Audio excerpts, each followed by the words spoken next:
Let's go, kita lanjut. Nah, perhitungan waktu yang kedua yaitu mencapai titik terjauh. Nah, kita lihat di gambar sini ya teman-teman. Kalau titik tertinggi kita capai di sini ya kan. Jadi VY-nya atau VT kecepatan pada waktu tertentu itu pasti 0. Kemudian kalau kecepatan waktu terjauh itu ada di sini. Jadi seberapa jauh benda itu melambung, titik terakhir benda itu berhenti adalah kecepatan titik terjauh. Kemudian kita tidak bisa hitung menggunakan rumus yaitu T terjauh yaitu 2 kali dari T max. Karena kalau dilihat pada grafik, T tertinggi itu setengah jalannya dari benda yang bergerak secara parabola. Nah, T terjauh itu 2 kalinya, berarti kalian tinggal gampang aja. Kalau kalian sudah temukan T max atau T tertinggi, kalian tinggal kalikan 2 untuk mengetahui T terjauhnya. Wow, easy sekali. Jadi kalian bisa langsung saja substitusikan dari keterangan yang kakak sudah beri. Ya, jadi gambarannya seperti itu teman-teman. Benda bergerak secara parabola. Nah, kemudian perhitungan tinggi. Jadi, selain kecepatan, posisi, waktu yang ditempuh, kemudian benda gerak parabola itu juga dapat dihitung atau diketahui tinggi atau titik tertinggi, tinggi maksimumnya. Nah, kalau tinggi secara otomatis kita uh, menggunakan rumus yang berhubungan dengan sumbu Y.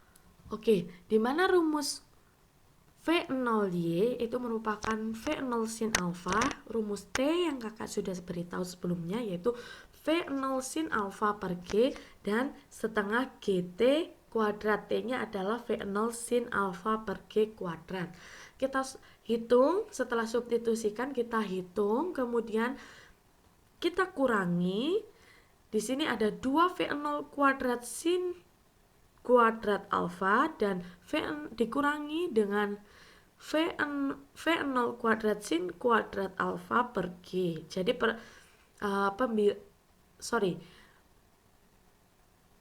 penyebutnya ya, Jadi penyebutnya sudah sama. Sehingga kita tinggal menguranginya saja. Yaitu dihasilkan HY atau titik tertinggi kita bisa menentukannya menggunakan rumus V0 kuadrat sin kuadrat alfa per 2G. Sangat mudah.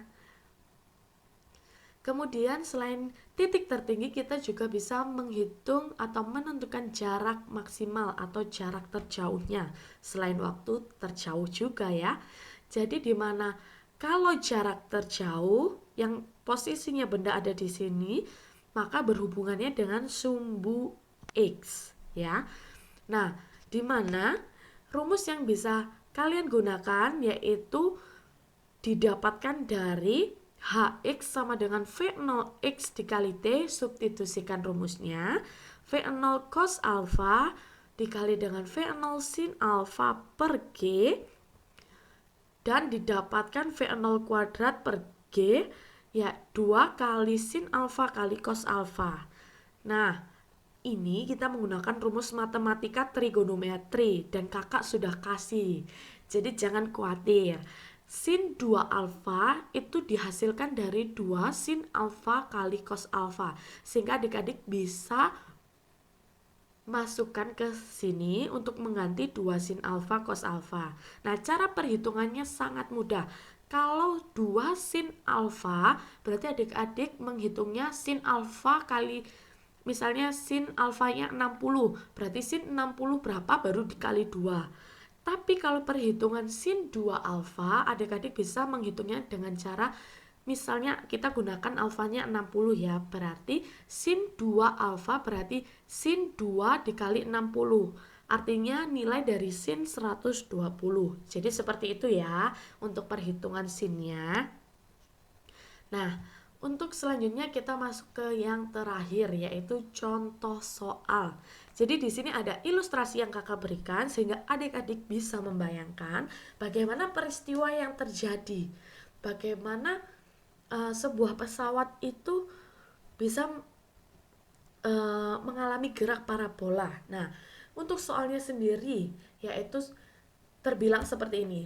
Sebuah pesawat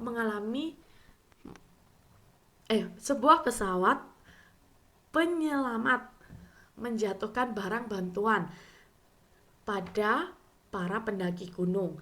Pesawat bergerak dalam horizontal, artinya horizontal sumbu X pada ketinggian 100 meter. Jadi tingginya yang dimiliki pesawat itu adalah 100 meter. Terhadap tanah dan lajunya atau kecepatannya 40 meter per second. Nah, di mana barang tersebut menumbuk tanah atau tepat jatuh di atas tanah. Jadi kita menentukan jarak atau benda yang dijatuhkan pesawat tepat menumbuk tanah. Ya kan? Kalau gitu yang diketahui tadi adalah kecepatannya, artinya kecepatan yang dimiliki 40 meter second per kuadrat dan ketinggiannya 100 meter. Kemudian ditanya juga jarak. Nah, jaraknya kita juga menggunakan rumus X atau V0X dikali T, ya kan?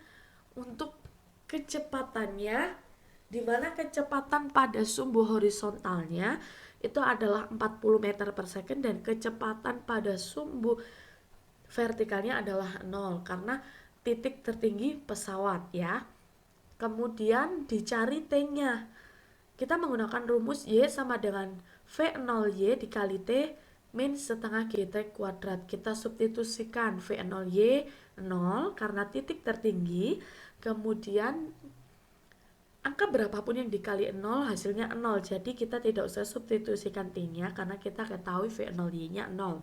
Kemudian kita kurangi dengan setengah GT kuadrat. Kita substitusikan menjadi T sama dengan akar 2Y per G. Nah, Y-nya adalah ketinggian. Ketinggian kan dilihat dari, kenapa kok Y? Kita bilangnya karena kan ketinggiannya selalu dilihat dari vertikal atau sumbu Y. Sehingga kita substitusikan di mana akar 2 min 100 dibagi dengan gravitasi itu sudah diketahui dan min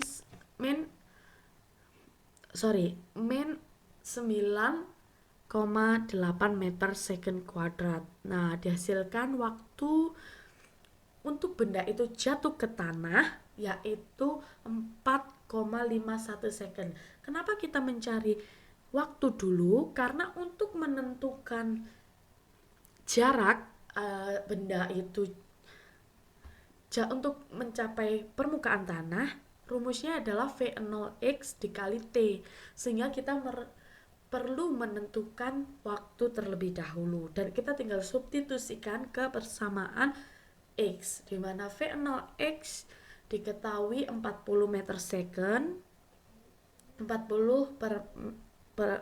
meter per second, kemudian dikali dengan T, yaitu kita hasilkan 4,51 second. Secondnya bisa dicoret sehingga kita jarak yang dimiliki benda itu untuk jatuh ke tanah yaitu 180 meter. Nah, kita tinggal substitusikan dan kita perlu tahu rumusnya apa, yang tidak diketahui apa, sehingga kita bisa menentukan mana dulu yang harus kita cari. Itu konsepnya ya. Jadi sangat mudah, jangan takut. Setiap kita belajar, kita tidak perlu takut terlebih dahulu supaya semua pembelajaran yang diberikan dapat kita terima dengan baik. Oke teman-teman semuanya, kalau gitu berakhir sudah pertemuan pada tema gerak parabola ini. Ya, jangan lupa stay tune terus di Physics Made Easy. Di video selanjutnya masih ada gerak melingkar. Oke? Kalau gitu Kakak Greta pamit undur diri. So thank you guys and bye bye.